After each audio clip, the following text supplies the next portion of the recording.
지난 시간에 이어서 재무제표 세 번째 항목을 살펴보도록 하겠습니다. 지난 시간까지는 이제 PER하고 PBR에 대해서 살펴봤고요. 오늘은 ROE에 대해서 좀 살펴보도록 하겠습니다. 사실은 ROE는 굉장히 중요한 지표죠. 중요한 지표입니다. 그러니까 설명을 드리면 이게 이제 영어로 돼 있어서 어려울 수 있는데 자기자본 수익률이라는 이름을 갖고 있습니다. 그러니까 내가 얼마의 돈을 투자해서 이익을 올리고 있느냐. 즉 예를 들어서 내가 100만 원으로 부채 100만 원에 내 돈 100만 원 해서 돈을 벌었다. 예를 들어서 100만 원 내가 투자해서 30만 원 벌었다. 그러면 ROE는 30%가 됩니다.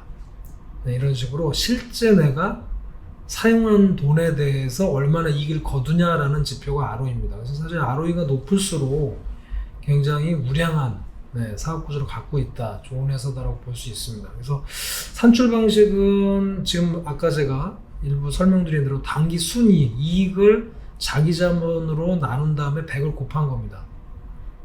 아까 말씀드린 대로. 그래서 예를 들어 자기 자본 이익률이 10%다라는 말은 1,000원을 투자했는데 연말에 100원의 이익을 냈다. 그럼 10%죠. 내 돈 1,000원을 투자해서 100원의 당기 순이익을 내면 이게 자기 자본 이익률 10%. 이게 ROE가 되겠습니다. 이렇게 계산을 합니다. 그래서 아까 말씀드린 대로 ROE가 높은 기업들이 자본을 효율적으로 잘 사용하고 있다라고 해야 되고요. 또 하나의 의미는 자기 자본 이익률이 시중 금리보다는 높아야 됩니다. 지금 무슨 얘기냐면 1,000원을 투자했는데 예를 들어서 1원을 벌었어요. 근데 지금 시중 금리가 2%예요. 그러면은 2원이죠. 시중 금리보다도 못하게 이익을 낸다 그러면 사업을 할 필요가 없죠. 차라리 그냥 은행에 넣는 게 낫기 때문에 ROE는 시중금리보다는 높아야 되겠습니다. 자, 그 다음 볼 항목은 이어서 좀 볼게요. 부채 비율입니다. 두 가지 항목을 보면서 조건 검색에서 같이 검색을 해보도록 하겠습니다. 부채 비율도 굉장히 중요합니다. 그러니까는 기업이 갖고 있는 자산 중에 부채가 얼마나 차지하고 있느냐의 비율. 사실 부채 비율 말 자체는 굉장히 쉽습니다. 부채가 얼마냐. 그래서 부채 비율이 100%다 그러면 내 돈 100만 원에 부채 100만 원 이 뜻입니다. 그죠? 그러면은 부채 비율이 100%가 됩니다. 그러니까 100%가 넘어가면 내가 투자한 돈보다 빚을 낸 돈이 더 많다라는 얘기죠. 그래서 이거는 건전성을 평가하는 중요한 지표가 됩니다. 그래서 부채 비율을 안전성 비율이라고도 하고요. 아까 설명드린 대로 부채 비율이 예를 들어서 200%다 그러면은 빚을 낸 돈이 내가 투자한 돈보다 두 배가 많다는 거죠. 즉, 내 돈 100만 원에 부채 200만 원. 이렇게 하면 300만 원으로 사업을 하는 거죠. 그렇게 되면 부채 비율이 200%입니다. 부채 비율이 높을수록 사실은 재무 구조가 좀 불안정하죠. 그런 상황이기 때문에. 근데 또 역으로 말하면 부채를 또 잘 레버리지를 잘 활용하는 부분도 생각을 해봐야 되기 때문에 요거는 일장일단이 있습니다만 어쨌든 부채 비율이 높은 것은 조금 안전성이 떨어진다라고 봐야 되겠습니다. 그럼 이 두 가지 지표를 가지고 저희가 조건 검색에서 체크해 보도록 하겠습니다. 자, 조건 검색 화면인데요. 조건 검색 화면에 보시면은 재무 분석이죠. 최근에 재무 분석에서 하고 있기 때문에 그래서 ROE를 보겠습니다. ROE는 수익성 지표에 있습니다.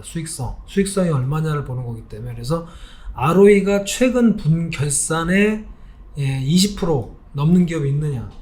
그러니까 내 돈 1,000억을 투자해서 200억 이상 수익을 낸 회사가 있느냐를 한번 봐볼게요. 20% 이상 추가를 해보겠습니다. 이렇게 ROE를 해보고 검색을 해볼게요. 굉장히 많이 나오네요. 우리나라에 좋은 기업들이 많은 모양입니다. 그래서 좀 많으니까 또 높여보겠습니다. ROE를 30%까지 높여볼게요. 30% 이상.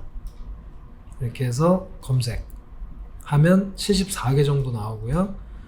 주가가 높은 순으로 보면은 SK케미칼부터 해서 쭉 나옵니다. 신세계 INC, 오스템임플란트 쭉 이렇게 나옵니다. 그래서 이런 기업들이 코웨이 이런 기업들이 ROE가 높다라는 거예요.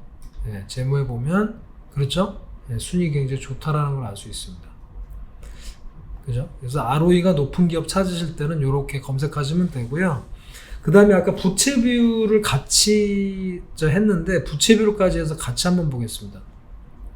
부채 비율만 하면은 또 많이 나올 거기 때문에 부채 비율까지 같이 볼게요. 지금 74개 기업이 나왔는데 여기다 안전성 지표라고 그랬죠. 부채 비율을 아까 100% 이하가 굉장히 좋다라고 했는데 100% 이하라고 여기 한번 최근 결산해서 쳐보겠습니다. 이하 추가를 하면은 ROE가 30% 이상이면서 부채 비율이 100% 이하인 기업들만 검색이 될 겁니다. 그렇죠?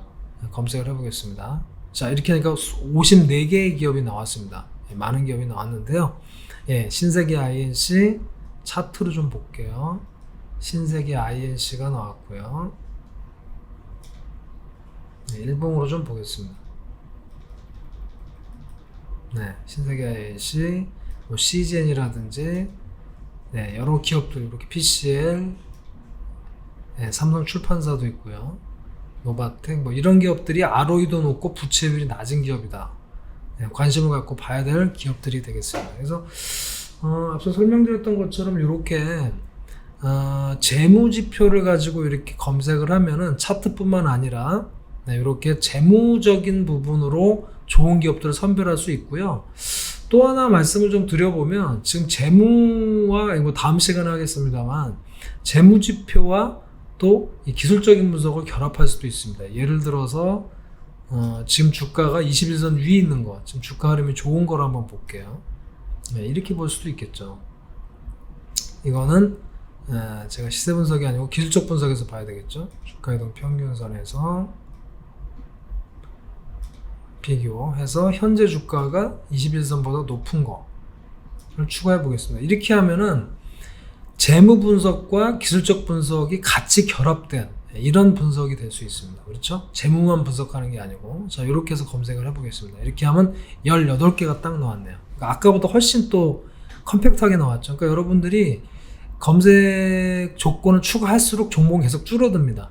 네, 그래서 여러분이 원하시는 조건들 하시면 되고 지금 보시는 것처럼 이런 식으로 재무 분석과 그 다음에 기술적 분석을 결합한 이런 분석을 여러분들이 검색을 하시면 좋은 기업들 투자하고 싶은 좋은 기업들을 찾는데 굉장히 유용하실 겁니다. 그죠? 이런 기업들을 상승 초기에 좀 잡아낼 수 있는 이런 부분들까지 있기 때문에 여러분들이 충분히 활용하시면 되겠습니다. 그래서 오늘은 ROE가 높은 기업, 그리고 부채 비율이 낮은 기업, 이런 기업들을 어떻게 검색하는지 여기까지 알아봤습니다. 그럼 다음 시간에 다음 내용들은 이어서 말씀드리겠습니다.